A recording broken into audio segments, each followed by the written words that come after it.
we were driving down this hill right here, and all of a sudden we see Denise and Nicole Brown walking up, and they were so amazing that we had to pull over. We pulled over right here, and we started talking to them and said, we'd like to take your picture.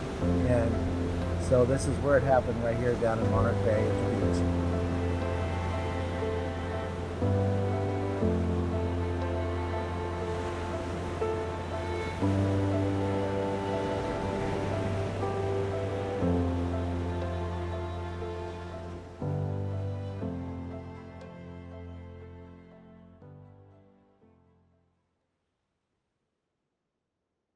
I was a photography major at Brooks Institute of Photography back in the 70s. And one weekend, my best friend Mike Priscilli and I were coming down to Monarch Bay to go to the beach to look at the waves at Salt Creek.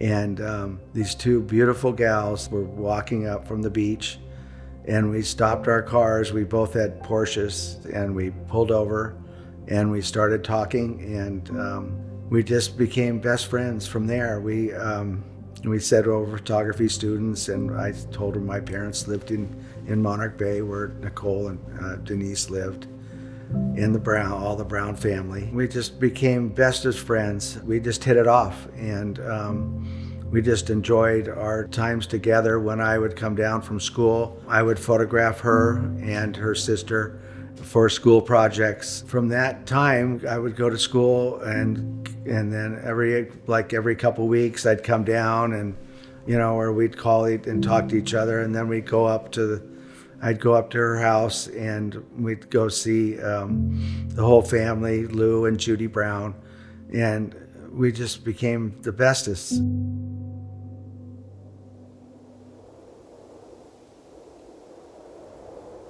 So one time Mike Priscilli and I came down. He came down again. We took the girls for a ride in our cars. I took Nicole in my Porsche. I had a 67 912, and my friend had a 911. And we decided to take a ride, and we took them up to this empty parking lot that back in the 70s there was nothing in Laguna Niguel.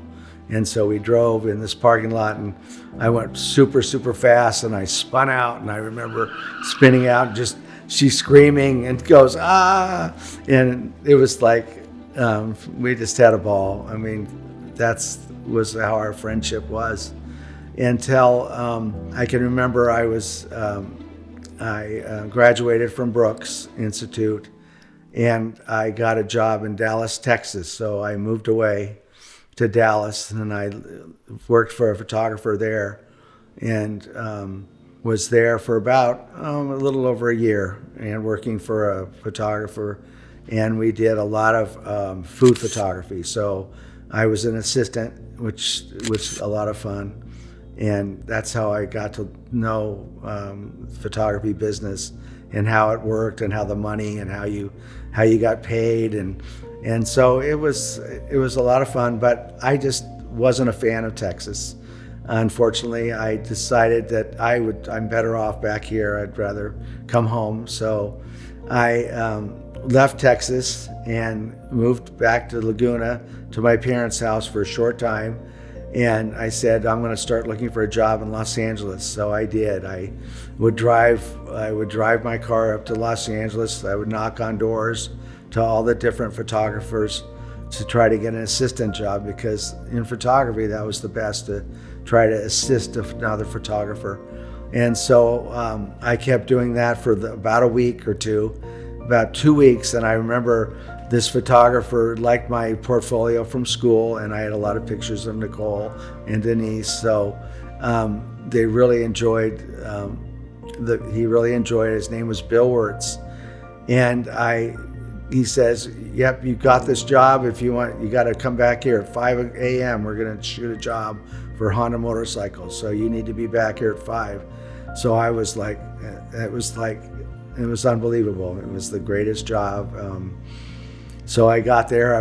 Even got there at 4:30. I was so excited, and he was the nicest photographer that I worked for almost almost 12 years. I was actually assistant for 6 years, and then I became a photographer. But in the meantime, I would come down on the weekends. I would come down here, and then I got a studio apartment in Los Angeles. It was on First and Virgil. So when I would come down, I would see Nicole, and we'd talk about photography. She was about to graduate. She had just turned 18, and she told her parents that she wants to move in with Pinky. That was my nickname, Pinky, because when I surfed, I got sunburned. So I was Pinky LeBon, they called me. Anyway, and Nicole would always call me just Pinky. It wasn't Dave or David unless she was very serious. And so she asked her parents, she said, well, can I move up with David and learn about photography? And the parents were like, oh, I don't know. But she was 18, so anyway, so she moved in. I had a studio apartment. It was a small little apartment. I had one bed, the kitchen was there, one bathroom and shower, no telephones. I didn't have anything. And Nicole said, well, I need a telephone. Well, I don't like telephones. So anyway, I didn't have a telephone. But anyway, she moved up there. She slept in the bed. I slept on the floor. I can remember we'd make popcorn at night. We'd watch movies, on TV. And we'd go to Pink's to go out to eat. We'd go to, Tommy's Burgers. And then at night, I would go into the studio. Bill let me use the studio at night. And she wanted to learn photography, Nicole. And so I would teach her about the camera and how to light. We do a lot of lighting drills. So I would show her how, I would light her, do a Polaroid, and then I would explain to her how this is what f-stop and this. And so I taught her everything about the cameras, about shutter speed, f-stops, and, everything that I had learned over the years. And I first started photography in early 70s. I started doing surf photography and got published in a number of surfing magazines. And from then, my love of photography. So I would teach the camera to Nicole at this time. And so maybe she was with me about, a couple months. And I would take her I would play on an advertising softball league. And it was the nicest group of advertising guys. Some of them were in the printing business. Some were worked at ad agencies, at different agencies that I'd worked for. We just were having a lot of fun. I'd go work during the day.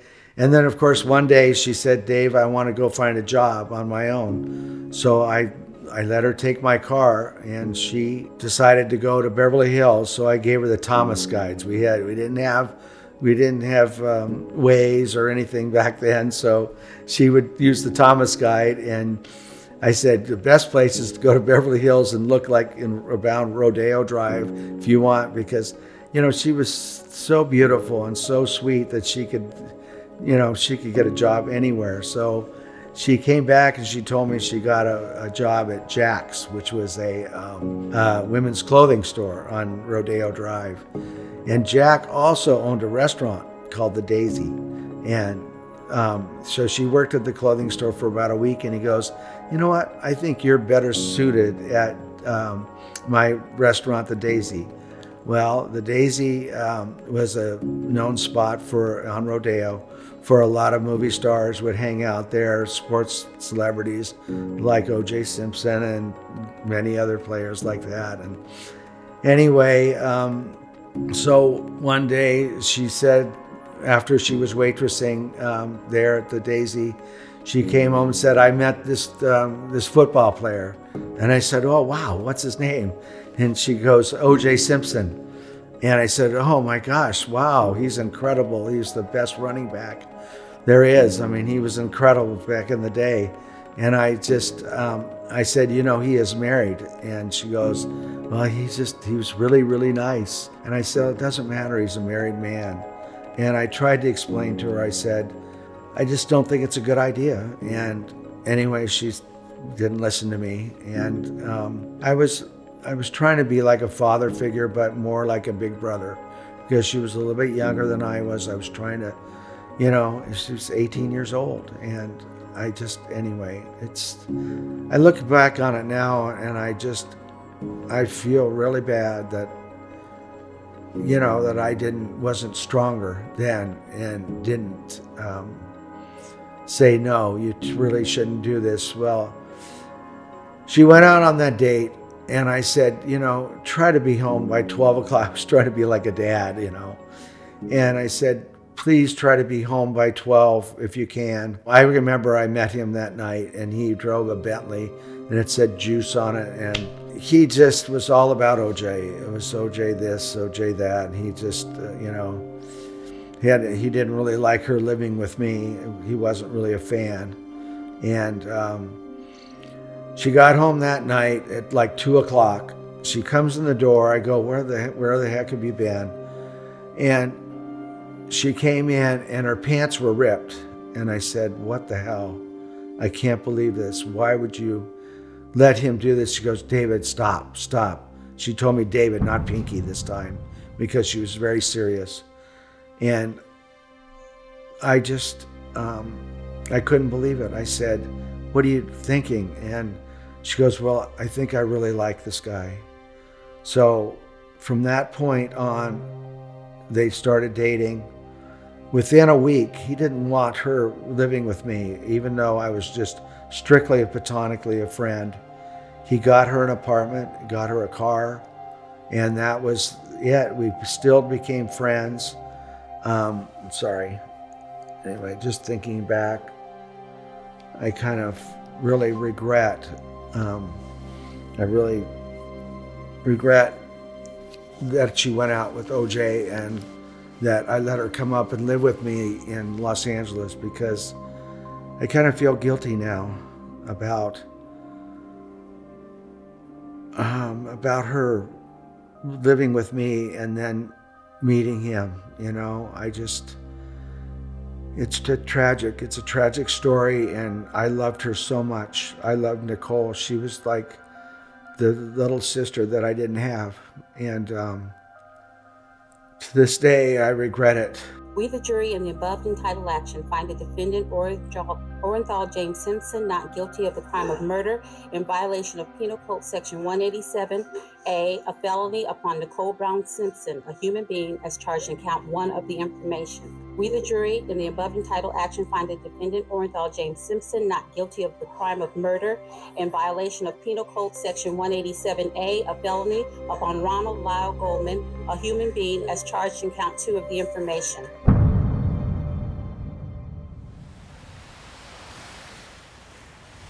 We remained friends. We'd see each other on and off. O.J. bought a house eventually down in Victoria Beach and Laguna Beach. But we'd come down and we'd play like Monopoly at the parents' house. And I can remember he always had to win at everything. When I played golf with him at Riviera, I could tell he fudged on his card. He was something else. Anyway, it was always about O.J. this, O.J. that, but Nicole and I kept in contact. I had worked for this photographer for Bill Wirtz for years now, and started to get a lot of my own clients. And eventually, I met my wife, and I got married, and I invited Nicole and O.J. to my wedding. We had 250 people, and I can remember one of the things there at my wedding was that my father-in-law was a Marine, and so he had a sword to cut the cake. And I can remember this picture of O.J. with two of my wife's cousins holding the sword, and he was like, holding it. And I always remember that. And anyway, I got married. That we had it was a good time. Then eventually, Nicole and O.J., I guess he had gotten a divorce from Marguerite. They decided to get married a couple years later, and so we were invited to their wedding. It was a wonderful wedding. It was, everybody was there. I mean, everybody and anybody was at this wedding at Rockingham. And we just had a great time, a wonderful time. We just had so much fun. It was happy then. It was happy times. She seemed very happy. She really did love him, you know. She loved O.J. You were the photographer, correct? Yeah, I was one of they hired a professional, but my pictures came out much better, I think, than the pro did. But I took my own camera, so I took tons and tons of pictures of their wedding, and they seemed so happy, and she seemed, you know, she was ecstatic that she had this wonderful life.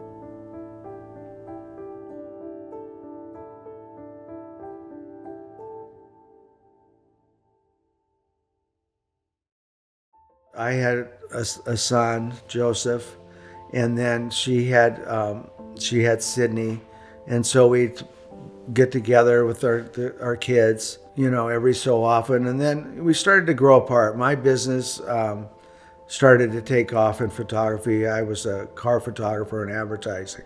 I would work for some of the top ad agencies all over the United States.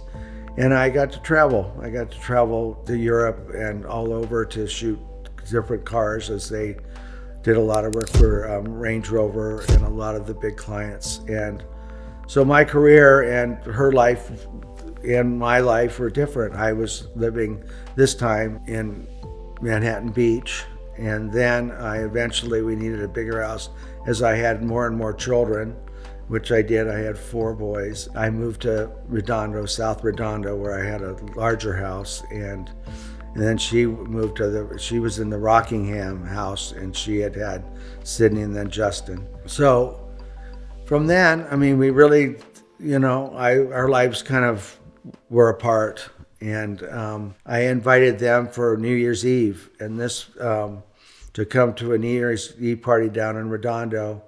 And she said, "Oh, I think we're gonna have a party here." And that was the night first time that I had heard that they had gotten this big fight, and it was on the news that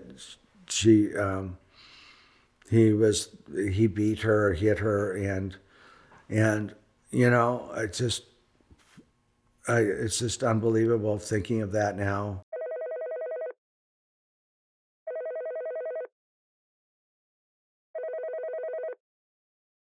I was in my studio. I remember I had a studio in Culver City, and I was there at my desk when I got a call that Nicole Brown Simpson had been killed, and I just couldn't believe it. It just was the most tragic, unbelievable thing, because I loved her. I really did love her a lot. I'm sorry.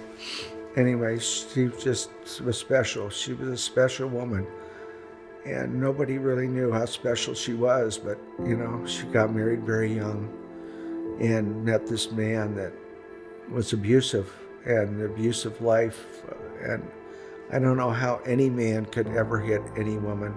And I just, to this day, oh my gosh, I don't know. It's just the most tragic story ever. And we decided, my wife and I, to have a memorial at our house in Redondo. So we had everybody there for this memorial.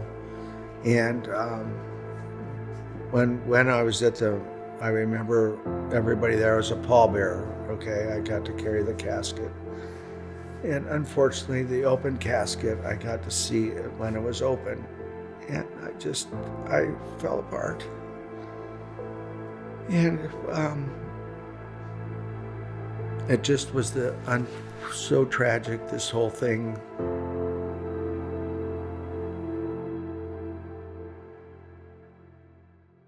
After Nicole had been beaten by her husband, I knew that it was O.J. Simpson that did this. O.J. Simpson killed his wife. And there was other story. My wife sat on the beach with Nicole one time, and she told her that she was afraid that O.J. was gonna slash her with knives because he collected knives. He was somehow into knives. I don't know why this guy was into knives, but I knew he did it. And like I go back in my mind, if I would have known that this guy, this man was like that, I would have never let her go out that night. But there was nothing I could do. They fell in love, and I don't know.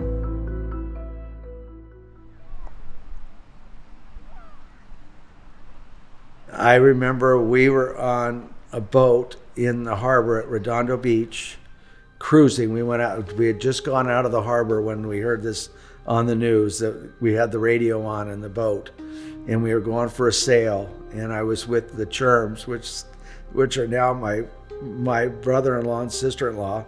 I thought, oh my gosh, this guy, what, if you're not guilty, why would you do this? Why would you run? And the police are chasing you, and AC's in the car.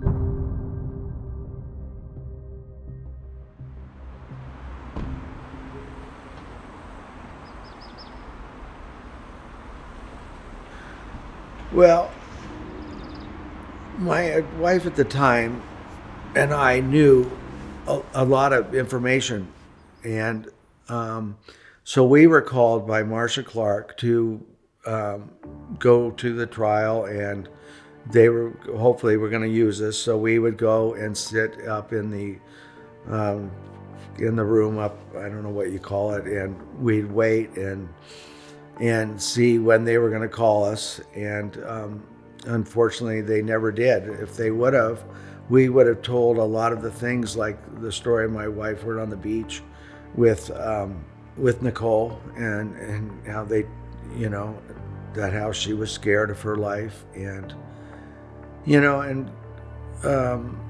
so the trial, unfortunately, my wife and I were never called, but I would have, the things that I knew from the first night, I wanted to, tell them about her ripped pants. That would have, stuff like that, they could have used. And the information that my ex-wife knew that she had told her, this would have been useful in the trial. I think the trial was, and one of the big things that really upset me was when the DA switched the trial from Santa Monica to downtown Los Angeles. I think that was full political on him. And I think if it would have been in Santa Monica, the trial, I think, would have turned out differently. And that's my thoughts on that. I think he got off, and you could tell that Kardashian knew. You knew on his face that he couldn't believe it, because he knew. And then Howard Weitzman knew, his first attorney. I was on location shooting for Lexus in Idaho, and I ran into him in this hotel that I was staying at for the shoot, and not so many words, he said that he knew that he did it. Anyway, it's the way things turned out were very unfortunate, and a tragic loss to a wonderful, wonderful, wonderful gal. They were more concerned with the children, Justin and Sydney, about their feelings about their father. So they didn't show, Judy and Lou didn't really show their emotions to the children, because they were really worried about their feelings. I remember that very well. And I can remember when we were at the mortuary for the memorial. I remember my O.J. saying something, I loved her so much, to her, and when the casket was there. And but the Browns were they didn't really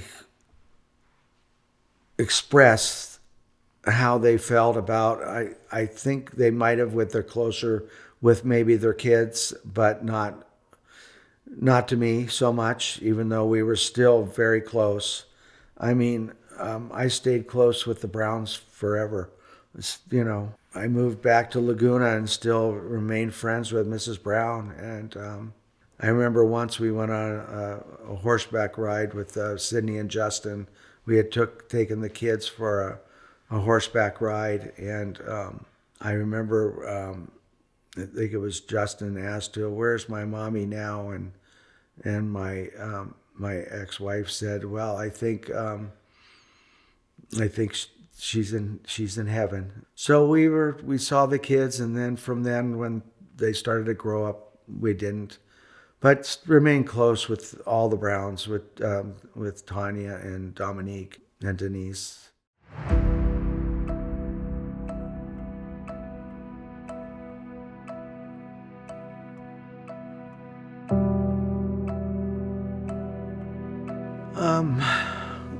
Life now for me is wonderful. I do think of her because I have taken hundreds and hundreds of pictures of Nicole. So one of the pictures will come up on my phone, and I'll see her, and I'll think of Nicole. But yeah, 30 years. It's been 30 years, and so the most tragic thing, but I loved the family. I loved all of them. They're still close in my mind, and she's still in my heart. I mean, she truly was a great friend. I mean, that's really my life with Nicole Brown. And she was just, you had to really know Nicole. She was the sweetest, wonderful, most beautiful woman inside and out. Anyway, that's all.